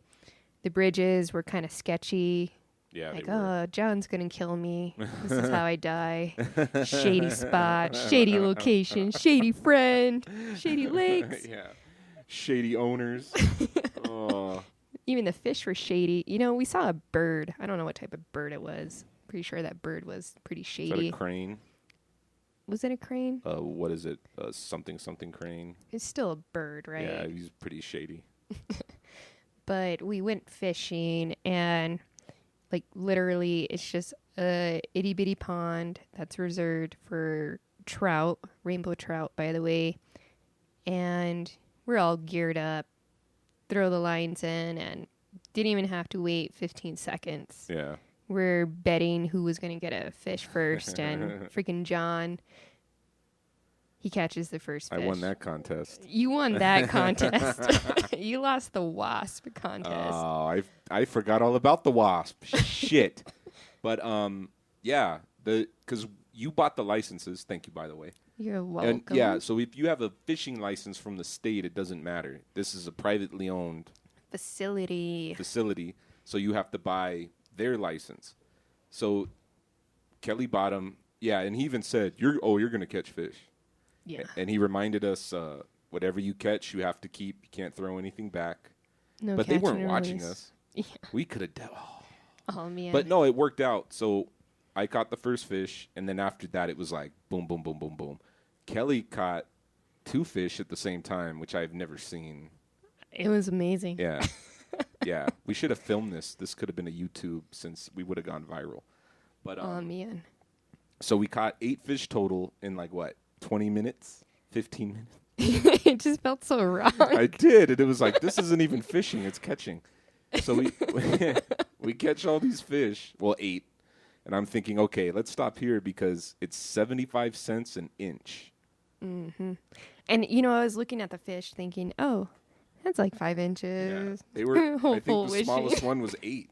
Yeah, we messed up. And so we take the fish over to the guy, and he's kind of got like that Joe Dirt type of feel. Joe Dirt! Hey. He was really nice, though. He was. He's a cool guy. He knew he was making money. He was just looking at us. He's like, look at these city slickers. Yeah. Oh, man. Oh, gosh. But yeah, he measured up all the fish, and it came out to $64 For 8 fish. for 8 fish. So do the math. But it worked out. 64 So we divided by cleaned 8. them right there on the spot, which was cool. And he gave us free freezer bags. So if you go to Shady Lakes, you get free freezer bags. We cleaned the fish, and there was that bird just waiting. Because he said, oh, yeah, you can clean the fish up there, and then just throw the guts in the pond. Something eats them. I don't know what. And, and then the bird showed up, and you were like, that's what eats them. That's what eats the guts. So, yeah, that bird was eating up everything we threw at it. So It was a bit of a contest. Like, can you throw it directly in the bird's mouth? And I think that happened Yeah. once or twice. yeah. Just shady That little was funny. bird. But yeah, cleaned the fish, went and watched Spider-Man, which was really good. And then we had a fish fry. Right? Yeah, we had a Yes. fish fry. The fish fry. So it was worth it, all that fish. And then we had a bunch of fish to fry up, which I have never done before. So that was cool. Yeah, we just made like our own little batter. I think we had like some type of Louisiana Yeah. fish. Some bag. We just threw it in. And then what did we do? We just battered it up. But we added paprika, red chili. We added just more Garlic. seasoning. Yep, garlic. Yeah. Just threw everything in. Felt like a little witch's brew. Like, here, I'm going to add a dash of glamour. And We I'm should have gonna added chili. This. I have powdered green chili. I don't know why I didn't. But we did add red chili. Yeah, we did add red. Yeah. So we made the better That's right. choice. Yeah. But we should, yeah, I still have that powdered green chili. But yeah, that was a fun day. Expensive fishing. I didn't think it was going to, I thought it was like, hey, show up and fish with your license. I didn't think it was. I was super worried. I'm like, oh, I only have my year license for Navajo Nation. But if you have kids and you want them to be successful, you don't want them to go home crying. And you just tell them, okay, we're only catching 1 fish today. That's it. That's Don't it. catch more. Yeah. And then they catch that 1 big trout and you're like, oh, well, time to go. Wow, you're extremely lucky. Yeah. Are you a fish whisperer? Was it, you heard that, remember SNL? You watch SNL? Yeah. The from the 90s, it was Deep Thoughts by Jack Handy.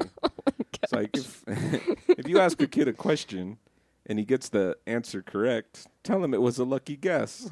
Then he'll have a lucky feeling. Yeah. So you could do that with the fishing. You got wow. Wow, you're Just extremely opposite. lucky. Yeah, you're just rub your kid's belly. Yeah. Wow, what else can happen today? Yeah. Or you just be like, "Oh my God, you're so talented," and then take them to like a big lake where they don't catch shit, and you're just like, "What happened?" Oh, that's so mean. Oh, you were just lucky that one day. You were just lucky that one. Loser. Oh, poor kid. Damn. That's going to be you with your own child one day, John. Yeah. You're just going to be like, Yeah. loser. You didn't catch anything. Yeah. Come here so I can put this L on your forehead. Oh, that's so bad. Oh, that's so bad. This is just like with Mr. and the other pooch. Yeah, Roxy. Yeah. I wonder how they're doing right now. Yeah, I know. I should They're go looking check at the on him here in a little leashes. bit. They're like, where the fuck is this guy? Does he know it's hot? Oh. No, I left the air conditioning on. They're spoiled. They are They're so spoiled. My mom's like, leave the air conditioner on for him. I'm like, what? They're dogs. No, but it is hot. I totally get it. But, jeez. So you're a writer too, correct? You're Correct. writing, and you're doing the 30 poems in 30 days. Is that correct? 30 poems, 30 days challenge, featured by, and this is the handle on Instagram, at Tony 2 Eyes, and that's TONII numerical 2 EYES. And if you just click on that or you search that hashtag, you're going to come up on a shit ton of poetries. You're going to come up on a shit ton of poetries there. Shit ton of poetries. Shit ton of poetries, man. That's a knee slapper. You gotta read them poems, Oh, man. Shit. But you're going to read a lot of just a ton of people who are participating in this challenge have written some really cool stuff. And there's some bad ones. Sorry, no, go ahead. oh yeah, they're bad. What type of bad? Yeah. Like this sucks or Yeah, like sucks. Like oh no, No. you don't do that. that's how I John. think. Yeah. There's got to be some horrible ones. I'm not gonna say It's anything. like you go to a hip hop showcase and like everybody's like, "Oh yeah, we're gonna see these artists." Then there's a rapper that gets up there and you're just like, "What the fuck is this?" And everybody's still cheering them on, and you're like, "No, stop cheering them on. That's not good." No, I'm kidding. That's everyone else following that mentality of a lucky day. Yeah. Well, I think I said, what podcast was it? No, finish your poem. Finish my poem? Your poem. My your poetries? 30-day poetries challenge. Yeah, finish. Sorry, You I know, interrupted. something really funny about that is, a lot of the people who are featured in it, they're from NYC and they're living in different locations. Some people are from the Bronx and et cetera. And then you got like 3 or 4 outliers, and I'm one of them. And I'm in Durango, Colorado. Another person, she's from here, Albuquerque. And then we got, I think maybe another person from Colorado, and then someone up north in Canada somewhere. And I'm sure I'm missing like a couple of more people, but we all participate in this big ass chat with all of us. And I don't know, I would say I'm a bit of a hermit. I don't really contact people. And so it just freaked me out one day just looking at my phone. And it's like 60 notifications. And it's like, what the hell?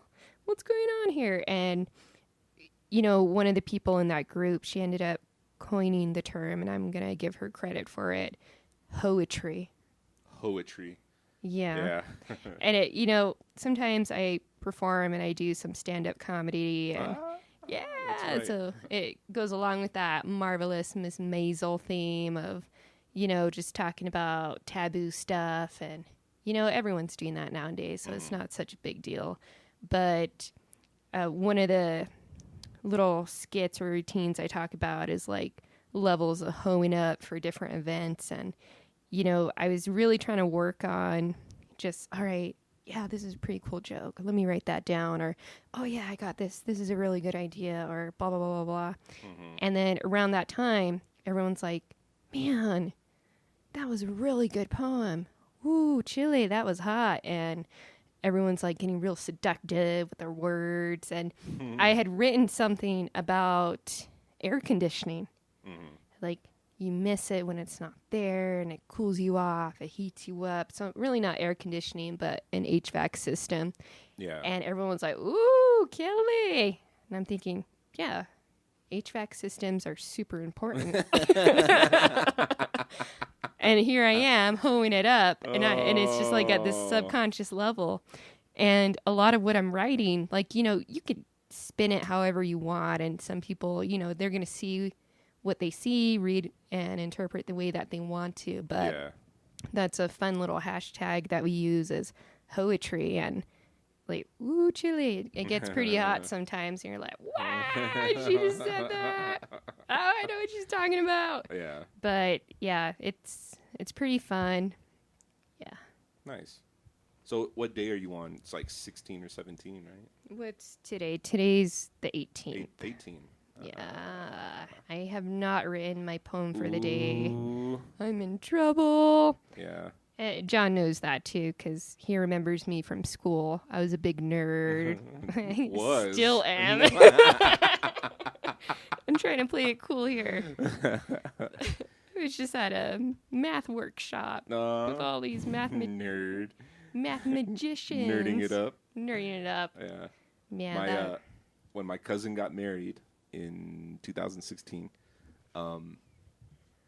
his wife's sisters gave a speech at the reception. Mm-hmm. And they were like, yeah, Nathan, when we first met Nathan, we didn't know what to think, da-da-da-da-da-da-da. And, but, you know, they went on in the speech, and they're like, yeah, he always supported us. And they do those brain, what are they called? Brain teasers? No, they're like contests. They're tournaments, trivia tournaments. Oh, yeah, yeah. But they called them something, brain something. But yeah, Nathan always supported us in our tournaments, which he called nerd contests. And I lost it. I was like, that's so funny. You guys are all nerds. Yeah, your nerd contests. How did they the go? nerdiest. Yeah. That's cool. But so after UNM, you got what did you do after UNM? Did you start teaching right away? I did. When I graduated from UNM, and it's all kinds of whatever. It is what it is. I graduated with my bachelor's in elementary ed, but without the licensure. And it's because there was a hiccup with student teaching. Yeah. But by the state standards, I had exceeded the amount of hours needed for student teaching. But because I hadn't completed, like, my student teaching in its entirety all together as a program, as a cohort, then I didn't get my license. Yeah. So it was like, all right, how do I fix that? Oh, easy. You graduate in May, and then you come back for another semester. And by the way, since you'll have your bachelor's, you're not going to be eligible for like any scholarships or funding because this is going to be like post-bachelor schooling that you want. Yeah. And it's like, I don't have that type of money just forget that. So I was not too sure what I was going to do, but I ended up talking to who used to be my history teacher from high school. Really cool guy. And I had just approached him in my community, and he said, hey, we need some English teachers. Nice. So I thought, I like words. I could be a words teacher. Yeah. And he just asked me, well, what's your endorsement in? And I said, oh, it's ELA. And he said, okay, all right. Do you have your TESOL endorsement? No, I don't. Well, I'm a principal over at Bloomfield High School. You come in, you can do the alternative licensure program over at San Juan College. And basically, while you're doing that, because you're a new teacher and you don't have your TESOL endorsement, shame on you. You can go ahead and get your TESOL endorsement through Eastern New Mexico University. So I thought to myself, okay, so I'm going to be going to school in two separate places, and there's really no type of funding for it, but sure, why not? Yeah. So I did that, and I taught over at Bloomfield High School, and that was a trip because a lot of the kids there, I was barely 21. And I'm like, nerd. hi, my name's Kelly Shaggy, and I'm going to teach you English. The little lisp from that grandpa from Family Guy. Yeah. And so I had a lot of fun. I don't even know how I got caught up in a lot of stuff, but they wanted me to, of course, help out with the kiddos who are Native. And, we have our Nash Dewey Club, which is just Navajo for Bobcat, the Bobcat Club. And, a lot of the kids were wanting something a little more meaningful to them. And so we came up with the Indigenous Nations Club. So we called it INC. And everyone got really lit about it because they're like, oh, we got to have our own T-shirts and we got to do this. And we can't just be celebrating our heritage, our culture, our language during the month of November. Screw that. We got to do it year round, Miss Shaggy. And we got to do this and blah, blah, blah. And so it was really nice because we're able to tie in community members to host shoe games and to have different types of people just come in from the community and share what their trades are, or just that type of ceremonial knowledge if the kiddos were comfortable with it. Yeah. And, you know, the coolest thing at the end of that particular year that I was teaching is that one of the kiddos came up to me and said, you know what, Miss Shaggy, I'm just so glad that you came here, because I am so sick and tired of bouncing around school to school and at each and every school that I've gone to. And he had, I don't know, just, you know, a kiddo that doesn't have a very structured home life. Yeah. He's moving in and around different states, like living in Cali, living in Nevada, living up in Wyoming, and then Minneapolis, and then Colorado. Yeah. So just all over the place, this kiddo. And he's like, everywhere I go, if you're a part of the Native Club, everyone has to like lose their shit about having a powwow. So I'm so tired of that. Or everyone has to have a fry bread contest, and you know, all these things. Like, none of that means anything to me, to my identity. And I'm just glad that ink was here and I didn't have to, like, basically the way he saw it and expressed it, and this is not word for word, but he didn't want to sell himself short of who he really is and how he identifies by reducing it to a celebration of colonizer food. Yeah. You know, fry bread. You know, what is that? It's not traditional to anybody. It's just what people made with government rations and, you know, all that history, all that jazz. But so I got into that. I was able to teach a section on Native American literature. I think that was the formal name accepted by the state. And so we got to read a lot of stuff like by Black Elk Speaks, a lot of poetry, Lucy Tapahanso, Joy Hargrove, just all kinds of people from all over the world, and not just focusing on North American tribes, but like just globally, which is really just a celebration of everybody. Yeah. But did that also. I don't even know how it happened. I remember it was this guy and we both were new to teaching. And he's just this crazy zany guy. His name's Aaron Hartsfield. If you're listening, Aaron, I know you're laughing right now. But I remember, hi. And he had this crazy voice, like he was a Muppet. And that wasn't his voice. It was just how he wanted to project himself. He's all,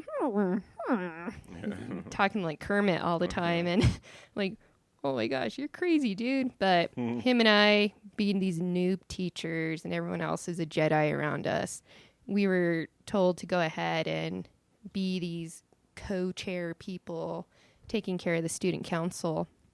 And so we were just flying by the edges of our seats, and we had to take care of everything surrounding homecoming and all these other things. And so I think if I wasn't really passionate about teaching, my first year of teaching would have just sucked, scared me away. Gotta be passionate about it. Definitely. Otherwise, get out of the classroom. We're not helping anybody. But that's where I taught.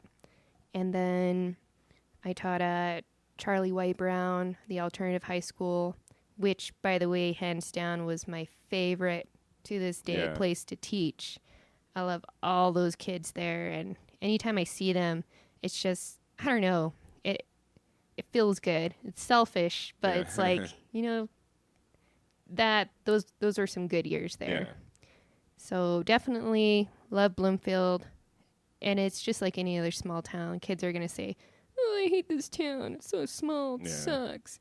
And it's like, shut up.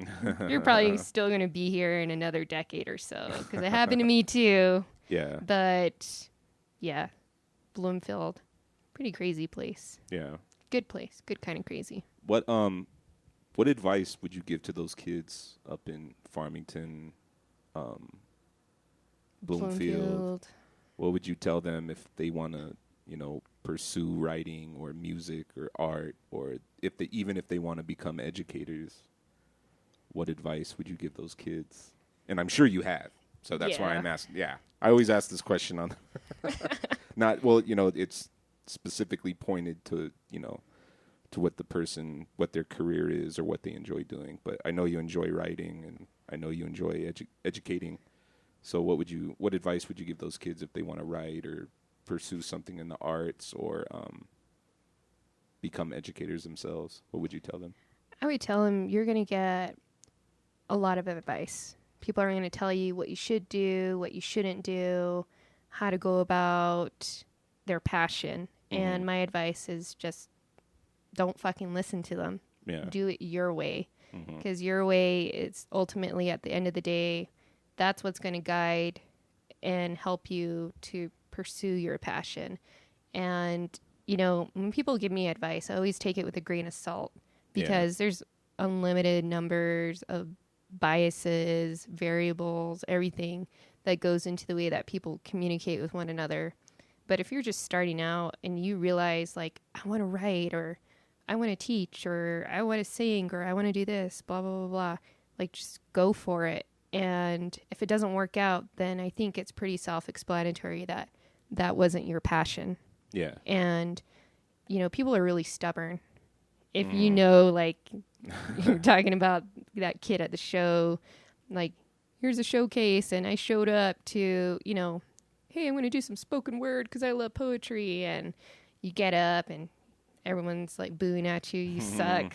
I mean, you got to read your audience. You're going to end up knowing eventually that, hey, this isn't your crowd. This is not your home. This is not, you know, it's not going to work out. So for anyone who's trying to pursue anything, just keep going forward and make sure you surround yourself around people who are just as passionate about their own passions. It doesn't have to be the same passion that you have, because that good energy is just going to cultivate I agree. more energy. Yeah. So, yeah, that's about it. Nice. Well, I think we're going to end it on that note, but we'll do a part 2. Part 2. For sure. Okay. But yeah, thanks for doing this. Really appreciate it. You're welcome. Everyone, thank you for continuing to listen to the podcast. Instagram, Red and Green Report. Twitter is Red and Green Rep 1, because we couldn't have the same handle as Instagram, and I guess it's too long for Twitter. I don't know. We're on Facebook too, Red and Green Report. So check us out. Keep listening. Kelly, thanks for coming through again. Thank you, John. Let's find something to eat after I check on these dogs. Oh man, I just had a feeling one of them got got all the sheets in the house, started knotting them. You don't know how to make knots, but they don't have thumbs. They don't have thumbs either. Yeah. Hopefully they just ran away, found new owners. No. Yeah, but no, thanks for coming through. Let's go find something to eat after I check on these dogs, and let's go eat. Word. No Christmas. No Christmas. We should go back to the Dons. I don't think they're open, actually. They're probably closed. But that's okay. All right. Well. Peace. Peace.